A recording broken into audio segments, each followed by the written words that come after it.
Ndabaramukije bene data bakunzi b'umwami wacu Yesu Kristo, amahoro y'umwami Imana nabane natwe twese. Muri kumwe na Françoise Habonayo, nsubiye guha Imana icubahiro kuko yemeye kunongera kugaruka imbere yanyu, nje kuganira canke nje kuvuga ivya Kristo. Nta n'ikindi gikwiye kumva mu kanwa kuko nahamagawe ngo nkorere Imana ishimwe. Reka dusenge. Mw'izina ryawe ryera Yesu, ndagushimiye muri uyu mwanya umpaye kugira ngo nongere ngaruke hano kuganira n'ubwoko bwawe. Ndakwinginze ngo ubane nanje, ndongore, untabare, ikintu cose kitari ciza ntikimbonekeko mw'izina rya Yesu.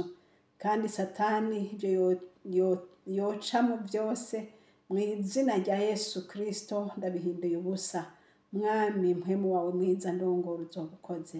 Mw'izina rya Yesu hezagira abankurikira n'abazonkurikira hanyuma bose ubahe umugisha, kandi iri jambo ntumanye rigirire ikimazi uwuryumva wese mw'izina rya Yesu. Amen. Haleluya. Nkuko nabivuze muri kumwe na Françoise Habonayo.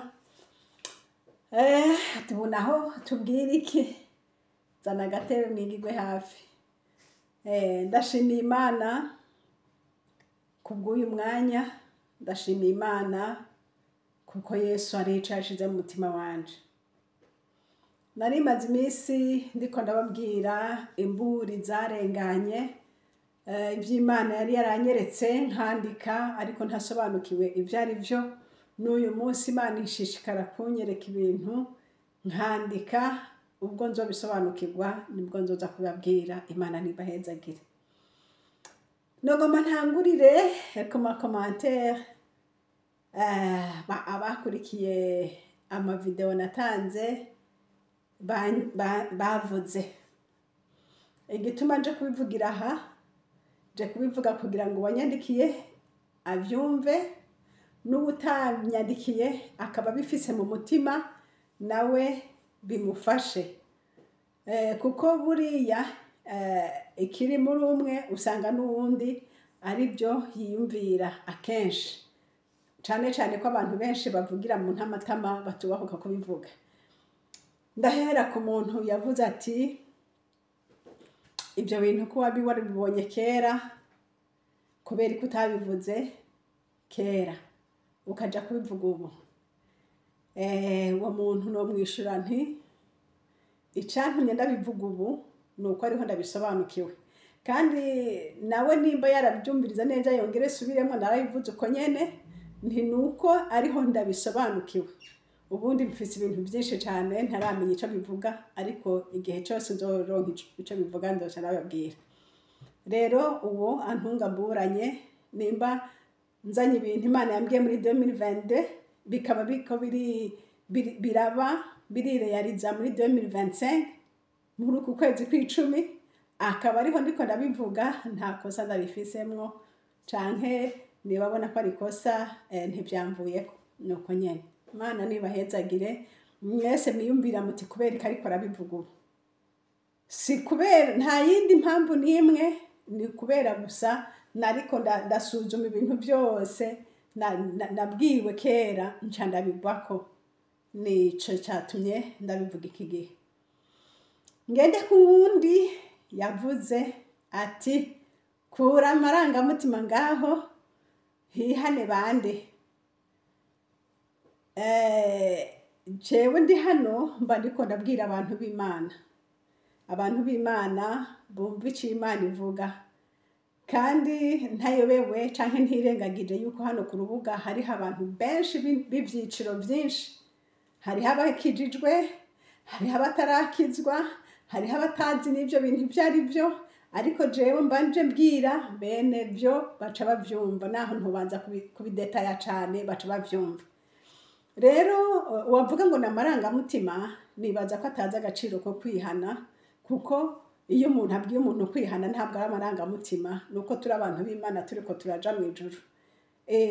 Iruhande y'ibyo dukora byose, icambere dukwiye gutunga imitima itanduye, itari mwijwi ritwagiriza ikibi.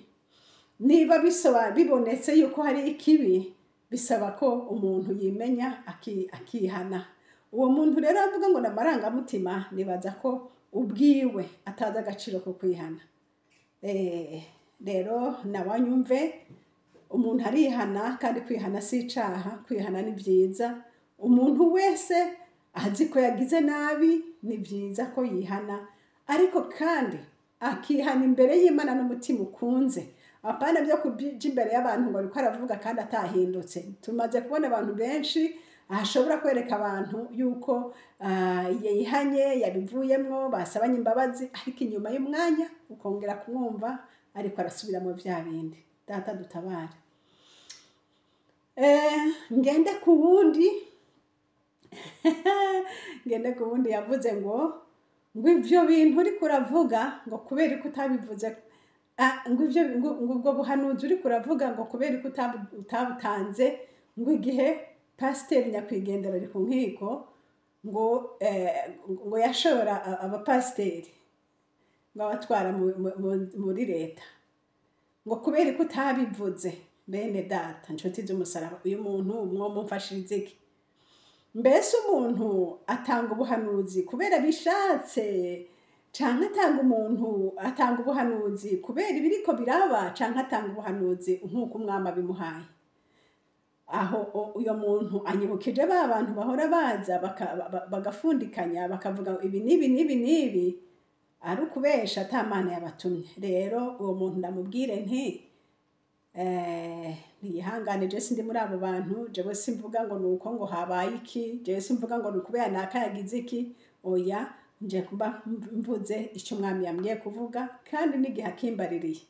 Rero bene data nshuti z'umusaraba, ndabizi hari benshi bakurikiranye kandi byabafashije. Nongere nshimire abantu bose bagiye inbox bakambwira amajambo yankuhajije umutima wanje, nabo ndabavuge. Umuntu yavuze ati mwene data, none tugire dute? Ati dusanze uwo dukurikiye yagiye muri urwo ruhande Imana idashima, ubwo nyene Imana yavuze, ati akaba yaranse kuvayo n'uwo muhano atovyemera, twebwe nk'abantu b'Imana tugire dute? Munyumve neza, ntibikabe ko nobwira abantu ngo sohoka muve mu ngoro y'Imana. Oya, Bibiliya yaravuze ngo niba tuvuze ngo dusohoke ntidukwiye kuva mw'isi, kuko isi yuzuyemwo abapagani. Ariko ico kutifatanya nabo ni ukutifatanya nabo mu ngeso zabo. Naye ahandi si ugusohoka ngo ugende. Nta hantu na hamwe muri iyi si wosanga harabera gusa. Nta hantu na hamwe iyi si yose yuzuyemwo umucanganyiko. Abakunda Imana n'abandi bagenda bahushagirika. Rero kuri abo bantu bavuze ati none tugire gute, naramubwiye nti musenge Imana, kuko Imana ni nyene ishengero, izomuhindura, irabishoboye, ahinduke. Bitaraho ishobora no kumukuraho ikamuha mutation akaja ahandi, byose irabishoboye. Ariko gusenga nibyo byonyene, niyo nzira ifise ahishika. Ibihimbaye umwami nibyo azokora. Igisigaye mwanke gufatanya n'ingeso mbi z'umuntu, naho yoba barongoye canke naho yoba ari umuntu wumva wubaha. Igihe cose uzosobanukirwa ko ari ibintu bitari mu Imana, uri umuntu w'Imana, sinorinda kukubarira ngo gira uku. Nawe uri umuntu w'Imana ufise mpwemu yera, urazi uko wabigenza. Imana nibahezagire. Ico navuze nti murasenga Imana. Uwundi yambwiye ati none kubera iki utabaha ngo babyisomere bonyene ubwabo atabandi bantu babibonye? Nababwiye nti sindabizi ko bo bafise groupe ya WhatsApp bakoreramwo kugira ngo umuntu abirungike muri bo. Ariko kandi naho byaba biruko, urumva ko atari bo bonyene kuko bobo n'abarongozi mugabo bafise abandi babakurikira. Ico bene data nshuti z'umusaraba mpagaze hano mvuga nuko nziko ivyo dukora muri iyi si vyose uko bingana bikwiye kumurikirwa n'Imana isumba vyose. Dufise amaproje menshi twifuza atuzanira amafaranga, dufise ibikorwa vyinshi tugomba bishobora kuduha imibereho myiza, ariko nk'abantu b'Imana ivy'Imana vyo suko bimeze. Ivy'Imana vyo nyene ishengero niwe ukwiye kubaza uti mbega ibi bintu biri mu kuri ndabikore canke ndabireke, ndabigendemwo canke ndabisokokemwo. Imana niduhezagire. N'abo bantu navuze nuko navuze basi mvuga nti abo bantu umwami Imana yerekanye. Si ukuvuga ngo hariho ibintu bakoze by'ubuyobe, nagomba ndabisubiremwo. Hariho umwe yambariye ngo mwene da ngo none wobuze ibyo bintu bakoze ibyo ari byo.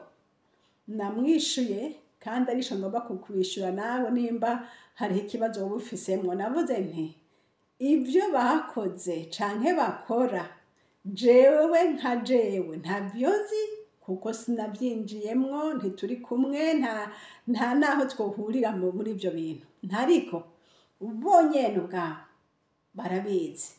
Ikindi naco data wo mwijuru uko yabihishuye niko nyene abibona. Ibisigaye jewe nawe tutabirimwo twobimenya dute?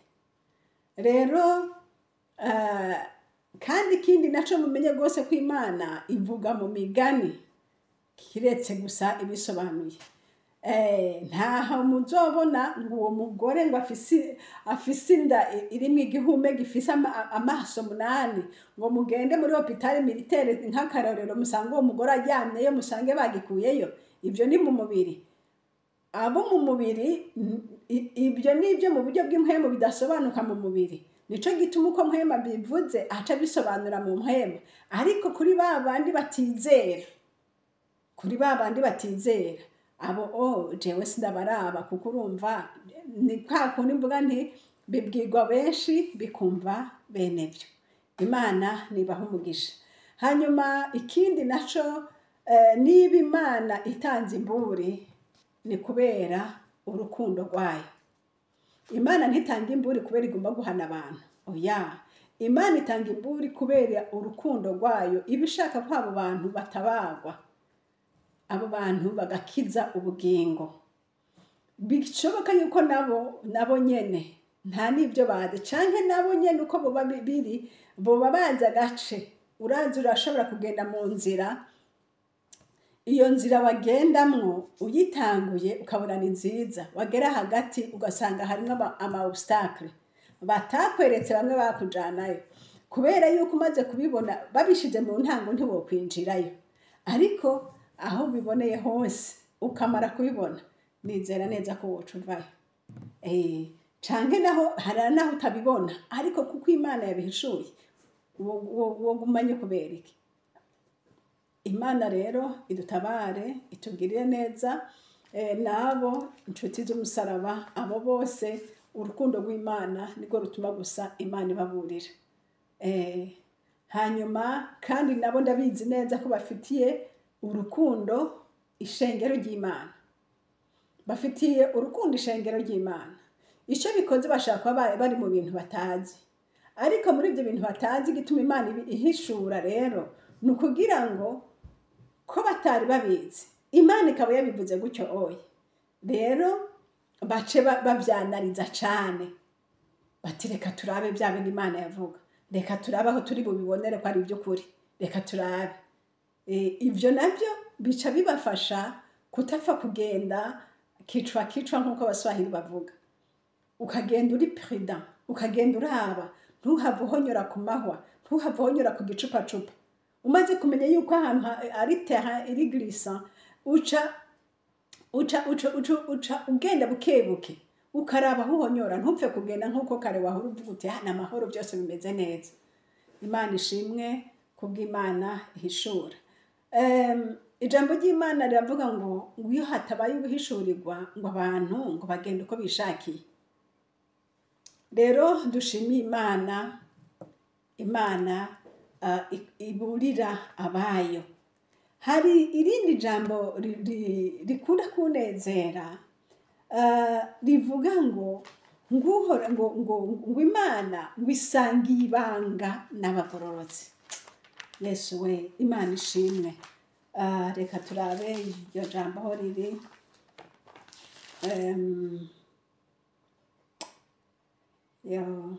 Ego ni jambo riri muri ndega yemwe,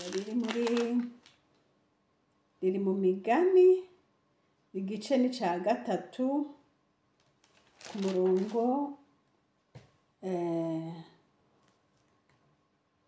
ku murongo dusome hariya ku murongo wa 33 haravuga ngo umuvumo w'Uhoraho uri mu nzu y'abanyabyaha, ariko ahezagira ingo z'abagororotsi.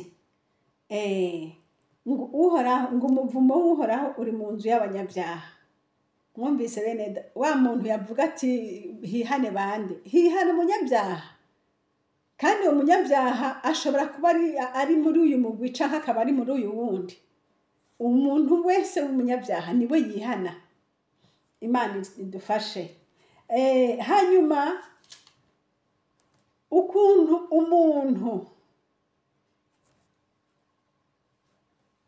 agenda mu mwizigirwa imbere y'Imana, uyo muntu afitaniye ibanga n'Imana. Afitaniye ibanga n'Imana, kubera yuko iyi Mana dusenga ni Imana imenya iby'umuntu yiyumvira, ikamenya n'iby'umuntu agabiye gukora naho iyo bataratangura kubikora, ariko ikabibonera kure. Kandi nimba Imana ifitaniye ibanga n'abagororotsi, ni ukuvuga yuko nugenda ugororokera Imana izokwereka n'ibindi vyihishije. Imana ishimwe. Hari uwundi yambwiye ngo ndahengamye, ngo mvugira bariya. Imana ikubabarire cane wa muntu wabivuze. Niba novugira bariya, simbuzi ibyo novuga nimba ndabishije ku maso, ariko niba ataca Imana yambwiye ntaco noza kuvuga. Ariko icimbarira cose nico mvuga. Rero abo bavuze ngo ndahengamye, ahubwo nibarabe neza ko atari bo bahengamye, kuko bishoboka ko babifuza ko mvuga ivyo ntari buvuge, kuko Imana ataco yabimbariyeko. Hanyuma hari uwundi muntu yaryoheye yavuze ati ivyo bintu bakwiye kubanza kubiraba neza bakabisansira. Ubundi ati mbese wosansira message y'Imana ukayisansira gute? Usansiye message y'Imana, c'est-à-dire uvuga uti ibintu bivuge, ibi navyo bivuge. Iyo umaze kubikuramwo ivy'Imana yavuze ngo bivuge, nawe ugaca ubikuramwo, ntabwo iba ikibaye message.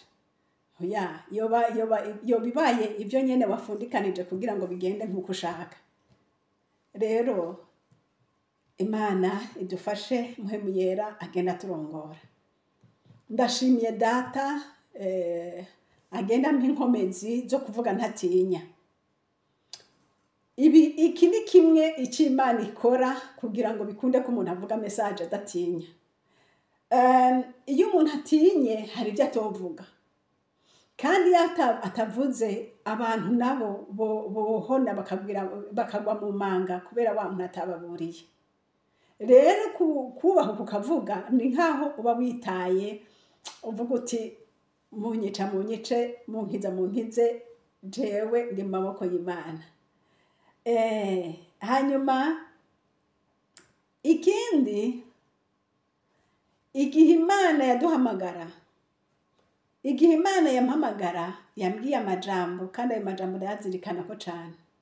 Yarambwiye ati ntuzubatinye, ati ntuzubatinye, kuko niba batinya urumva ntuzobivuga, ntuzovuga ibyo yakubwiye. Ati rero ntuzubatinye. Ndagushima Yesu. sinotinya ngo kuvuga ico Imana yambwiye ngo ntinya umuntu oya biragahera. Kandi bene data ntimuhave mwumva nkaho womenga ndishirukanya oya sindishirukanya oya si ukuboko no kubaha Imana gusa. Hari igihe umuntu yavuga ati umugore ari hano mana we akubahuka yo mbega ndakubwira iki. Hari abantu babizi neza n'abantu bakuze bakomakomeye ndagenda nkamabwira Imana ipfa kuba yavuze. Nibutse igihe kimwe nagiye kubwira umusenyeri umwe wo muri Anglikani, ndagenda mvuye muri Pentecote kandi hoho nari nkiri umwana mutoyi ubu ndashaje. Ndagenda ndamubwira uko Imana yambwiye ido n'ido byose. Yahavuye yokwibaza ngo naba Pentecote bantumye mugabo yarabonye ko ataho byoza bisana. Sinatinye ngo nukubera ngo ari umuntu akomeye cyane. N'uwamunyeretse birakorera hamwe yavuze ati ntanambone ko ari jewe nagutwaye. Ariko Imana ishimwe. Ibyo byose ngomba kuvuga iki bene data. Singombye kuvuga ko ndagakura. Ariko ngombye kuvuga ko ikintu Imana yantabaye ko ari kudatinya. Hari ibintu womenga ni ibintu byo gucisha umutwe. Ariko sindabitinya. Kuko hahirwa bapfa bapfira mu mwami. None sivyo. Niba none ba Etienne bamwe ba Stefano baciwe amazosi ubwira ngo ntibari bameze nkatwe. Ba Yeremiya ntibari bameze nkatwe.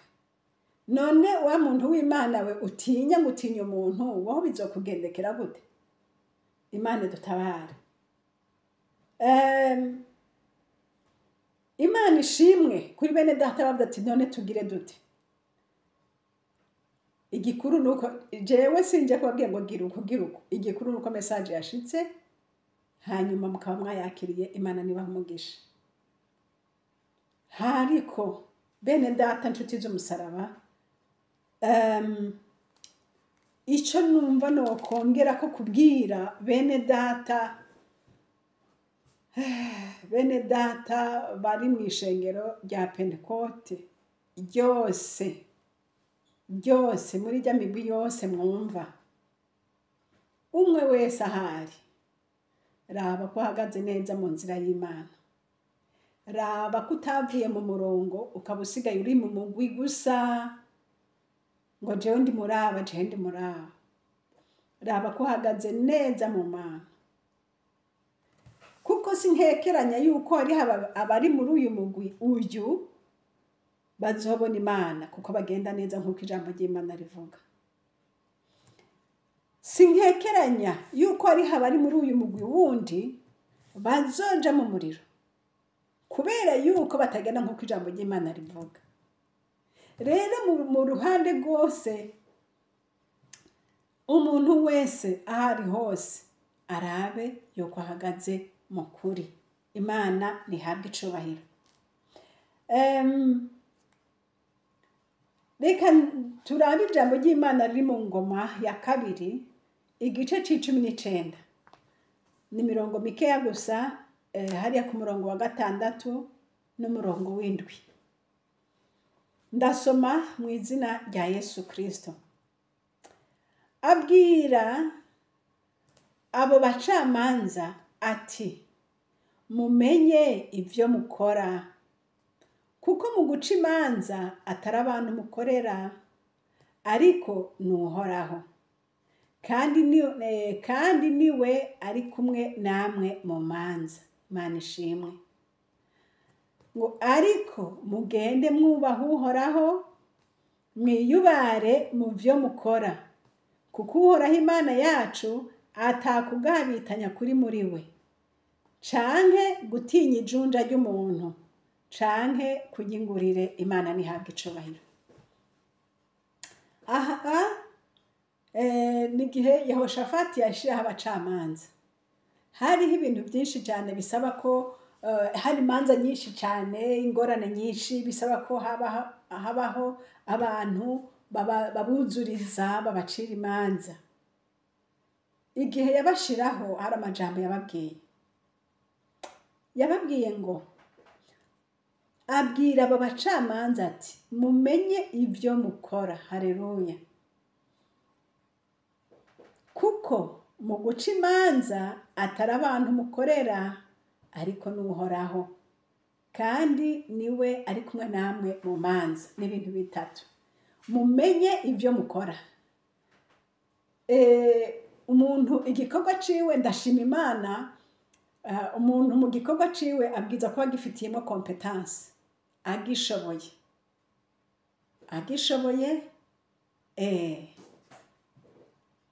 Hanyuma iruhande kugishobora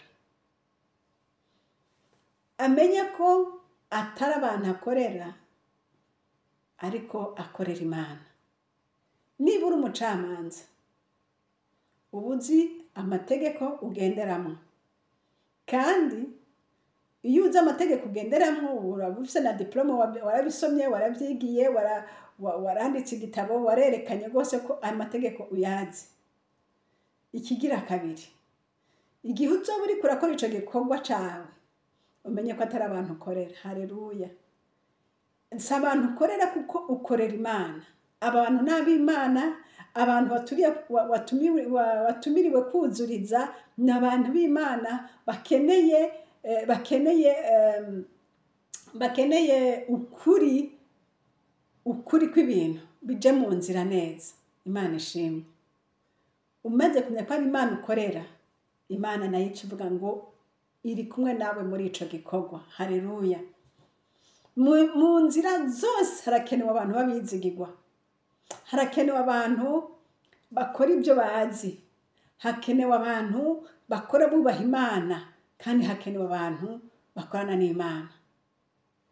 Ncenja kuri babandi vyabiturire, ugasanga imanza zipfuye, ibintu babicuritse, ibintu babigize gute. Abo bantu Imana itabare. None abo bantu wombarira ngo bari mu Imana, womongera ngo ntibakwiye kwihana. Imana itabare. Hanyuma aka kantu ngo kuko Imana iri kumwe namwe mu guca imanza, ni ukuvuga ngo muri ibyo bikorwa nubigendamwo neza, Imana iri kumwe nawe. Wa mudokiteri uri kwa muganga uvura abagwaye, urabikora kuko wabyize, ariko ubikore nkaho ukorera Imana. Haleluya. Kandi Imana iri kumwe nawe. Imana ishimwe. Ku murongo w'indwi ngo ariko mugende mwubaha Uhoraho, mwiyubare mu byo mukora. Imana ishimwe. Mugende mwubaha Uhoraho. Kutubaha Uhoraho kubonekera hehe? Kubonekera kuri ba bacamanza bajya imanza z'abantu. Aho nta kubaha Imana kuba kurimo. Kutubaha Imana kuri hehe? Kuva kuri baba professeur baba bariko barigisha bakaja gusambanya abantu ngo kugira ngo babaha amanota. Aho nta kubaha Imana kuba kurimo. Ukubaha Imana kuri hehe? Kutubaha Imana kuri hehe?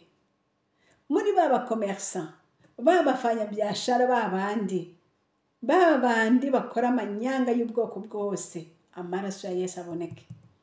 Bene data, nico gituma navuze nti kwihana, ntihihana naka ngo kubera ngo mumuzi. Oya, hihana uwo wese ijambo ry'Imana ryatsinze. Imana idutabara. Uyo mukomersa asaba inyungu y'uburegera, abesha ngo nakiguze mu Buganda naho yakiguze aho mu Buyenzi, akabesha ngo nagiye Dubai naho atavuye, yavuye ku iduka rindi akakizana mu iduka yiwe. Imana itabara. Bene data, agakiza kabonekera mu ngeso, agakiza ni mu mutima w'umuntu. Umuntu akamya ati ndi mukuri, mpagaze mukuri. Imana ishimwe. Ntibyari binakwiye yuko umuntu barinde bamucana mu manza, baje kukwagiriza kweli, umutima wawe ntiwakwagiriza, kumbe nta mpamvu yari ugifise. Data tabara. Ngo ariko mugende mwubaha Uhoraho, ngo mwiyubare mu byo mukora. Haleluya. Imana ishimwe. Umukristo atazi kwiyubara bimugendekera gute? Imana itabare. Ubu muri iki gihe hariho ukuntu hariho akayunguruzo kariko karayungurura, yo mana we, wumva badutse bakavuga umuntu ukibaza uti uyu muntu ari munsi y'izuba, bakavuga maru, ariko rero kuri uko kuvuga usanga harimo n'ibintu by'ibinyoma, ariko hakabamwo n'ibindi by'ukuri biteye ubwoba. Imana idufashe. Ariko mugende mwubaha Uhoraho, mwiyubare mu byo mukora, kuko Uhoraho Imana yacu atakugabitanya kuri muri we. Haleluya. Imana ntakugabitanya kuri muri we. Imana iragororotse kandi ikunda abagenda bagororotse. Igikorwa Yesu yaguhaye gikore neza nshuti. Yesu azabana nawe. Nimba uri umukozi w'Imana, Imana yaguhaye kuragira intama, bikore neza kandi bikore bikunze. Data ari kumwe nawe. Ngo kuko Uhoraho Imana yacu atakugabitanya kuri muri we, canke gutinya ijunja ry'abantu. Ese gutinya ijunja ry'abantu biri mu bantu Mana we? Ese gutinya ijunja ry'abantu biri mu bantu ba kino gihe? Ese gutinya kuri mu bantu? Ariko Imana ishimwe iri ku gikorwa. Imana niyo birekera uko. Gutinya ijunja ry'abantu ntibikwiye. Oya. Ariko ndavyumva kuko umuntu aratinya ati nina byura umutwe, barampana, barangira gute, kandi urumva nyene birababaje, bica bituma umuntu atinya. Ariko Imana suko. Imana ntabitinya. Nico gituma ukoze ibyaha wese akwiye kwihana, yaba umuto yaba umukuru. Imana ishimwe. Ngo canke kujya ingurire, mwumvise? Imana nta ngurire ijya, kandi turabizi nta ngurire ijya kabisa. Oya. Ikintu canyene gituma uburake bw'Imana buhwama, n'umutima uciye bugufi, n'umutima uvuga uti Imana ntabara, n'umutima uvuga ati Imana ibi bintu narabikoze ariko ndihanye, Mana ntabara, ngirira imbabazi, nkura muri iyi nzira narahigiyemwo ntazi ingene nzoyisohokamwo, ariko Mana ntabara, ngirira imbabazi, ntabara ungirira imbabazi, uncira inzira yo gusohoka. N'ukuri Data aravyumva. Data yumva umutima umutakiye. Imana ishimwe. Umutima uririra Imana, Imana irawumva. Mwene Data nshuti y'umusaraba, n'aya majambo narinzanye. Buriya hamwe nababwira bya bindi byose nababwira nk'ubasobanura inzozi nk'uko Umwami yabinsobanuriye. Ariko kuri bene Data bagomba guhindukira no kumenya ngo mbega ibintu tubigenze gute. Akira ijambo ry'Imana. Akira ijambo ry'Imana, mwene Data wagiye mu nzira utazi.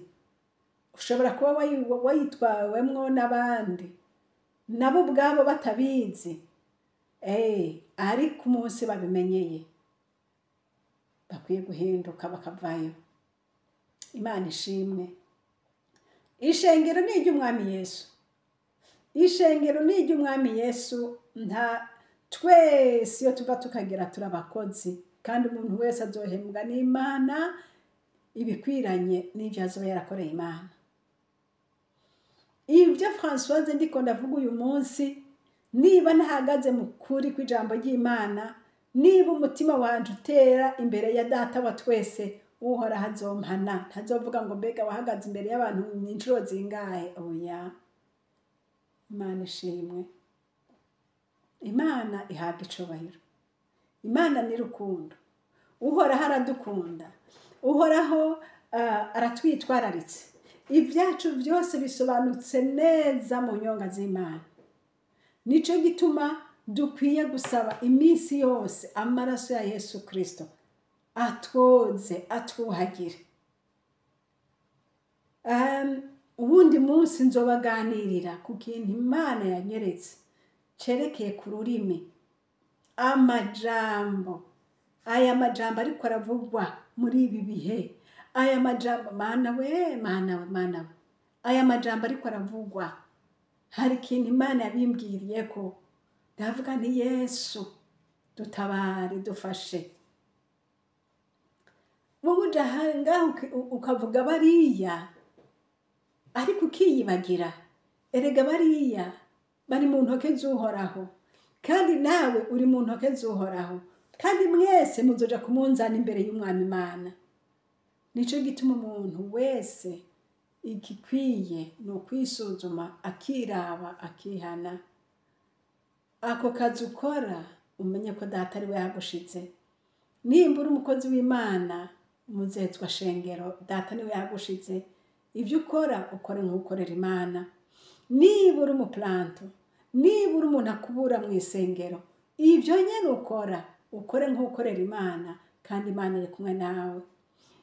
Uko nyene niba ukora kwa muganga, niba ukora aho hose ukora, data ari kumwe nabo, n'abantu bakora nk'uko Imana ishaka. Imana ishimwe. Kandi hanininya udafise gutinya Imana muri we, utakiriye Yesu, mbese ukora Imana gute? Ukora nk'uko ishaka gute? Utakiriye Yesu ngo ugire Yesu muri wewe, ntibyoshoboka. Ariko abenshi bari barakiriye Yesu, barabivuyemo. Uyu munsi bambaye amakoti, bambaye amavutano yo kuvuga ngo turi abantu b'Imana, kandi atari ko bimeze. Barataye umurongo kera. None wumva rero gute umuntu agendera mu manyanga w'umucuruzi, agacuruza ibintu azi neza yuko bitari mu kuri. Uyo muntu akagenda akashishikara kumuririmbyi, baririmbira Imana bitese. Ugasanga umunyeshuri yakoroye inda, agashishikara kuririmba kuko ntawamubonye. None muhemu yaragiye hehe? Bene data, garuka ku murongo. Umuntu wese niyisuzume yiraba. Umuntu wese niyiraba. Abo bantu bambwiye ngo nkoresha amarangamutima, bavuga ngo nkoresha amarangamutima ko ni ngingira abantu kwihana, ariko sinobireka kuko nico njejwe kuvuga. Jewe simba nje kubabwira ngo byamenye gute ngo histoire imeze uku nuku nuku, ibyo gusa. Oya, mwibuke yuko umuntu naho umuntu aba yavuze ije ubutumwa, ariko natahamagara baza kuri Yesu, haba hari icahajije. Kuko haca haza ca kibazo ngo none tugire dote. Ihane bigishoboka. Genda utunganye, urondera umukozi w'Imana, genda mubwire uti jewe bimeze uku nuku, ndagomba kubivamwo, ndagomba kuva muri iyi nzira nayigiyemwo ntayizi, barambeshe. Ibyo mvuga ababizi barabizi, abatabizi nabo ntibibarabakumbure. Yesu nabahezege, Yesu nabaha umugisha. Turi abana b'Imana, nitwagenda nk'uko umwami Imana ashaka, tugakora ibimunezera, tukagenda tumwubahisha aho tugeze hose, aho turi hose tukamwubahisha. Ariko nutamwubahisha data wa twese, uzoba uri kurakora ibiki? Umwami Imana duhangaze. Dusome ijambo riri muri 1 Corinthiens chapitre 4 verset 14. Abikorino ba mbere igice ca 4 ku murongo wa 14 haravuga ngo, ibyo sitabyandikiye kubatetereza, ariko ni nko kubahanura nk'abana banje nkunda. Kuko naho mufise muri Kristo ababarera 10,000, ntimufise baso benshi, kuko ari jewe n'ababyaje ubutumwa bwiza muri Kristo Yesu. Hani Paulo ariko arabivuga abahanura, kuko yababwiye ijambo ry'Imana bakihana. Hariho abandi babafashije barakura, ariko avuga ati naho mufise ababarera benshi, mufise ababyaje ubutumwa. Beneda, Pentekote yaratureze, yatubyaje ubutumwa bwiza, turihana, tumenya Yesu neza. Uyu munsi abo bandi bagomba kuturera badukura mu byo twakiriye byatureze. Abo bantu koko baturonderere neza. Tube maso, tube maso, tube maso. Data twaramenye Yesu, tugendera muri we, tubandanye muri iyo nzira. Aba bose baza kudukura muri iyo nzira, uhoraho abaturinde. Nta emancipation mu buryo bw'impwemu dukeneye, kuko twaramenye Imana. Ico nico gikuru. ivyo bindi izo development spirituel ni nyabaki. Development spirituel zari zo kutubwira tuti niba wahora wisonzesha kabiri mu ndwi shiramwe irindi ribe gatatu uzoba uri kurakura. Niba wahora usoma Bibiliya chapitre imwe ku munsi shirako zindi zibiri zibe zitatu aho uzoba uri kurakura. Naye handi ngo mwahora mwambara ngo mukambara ibiguduriya ngo ubu rero mwambara utuntu tugera ngaha ngo niho mw'izina rya Yesu. Abo bantu ngo kera mwahora mugenda ngo mukubise ibitambara ngo ubushiramwe amameshe mushireho niki muse n'abandi ngo erega ntimubaruta. Tsindwa Satani mu izina rya Yesu. Umuntu ico yakiriye akigumemwo, kuko ibiza uyu munsi bija guhindura abantu b'Imana biruzuye. Tugumye agakiza twaronse, abaje kudukura mu bintu ngo bari bintu batuzaniyemwo. Bene data twiyubare, bene data twiyubare. N'aya majambo y'Imana, naho dufise abaturera benshi, abavyeyi si benshi, kandi ibyo wumva twigishijwe ubwa mbere nivyo vyatureze tubikuriramwo. N'uyu munsi turacakunda Imana. Imana ishimwe. Dukomeze gukunda Imana gushitsa igihe Kristo azozira. Ico dushima nuko twamenye Imana tukamenya gusenga tukuzura mpwemu yera. Ibisigaye mpwemu yera azoduhishurira n'ibindi tutigeze kumenya, kuko mpwemu yera n'umwigisha mwiza. Imana ibahe umugisha mwese. Amen. Haleluya. Urakoze Mwami Yesu, urakoze Mwami Yesu, urakoze Mwami Yesu. Ndagushimiye kubw'aya majambo. Mana wewe uzi gusorongora, untabare umpangaze aho noba navuze kutariko, ungirira imbabazi. Kandi Yesu ijambo ryose ribonekamwo ubuntu bwawe Mwami, rishike kuri mwene data, rimufashe, rimwubake, rimusubize ku murongo, agende neza nk'uko ugomba. Ndabigushimiye kubikora gutyo mu izina rya Yesu Kristo. Amen.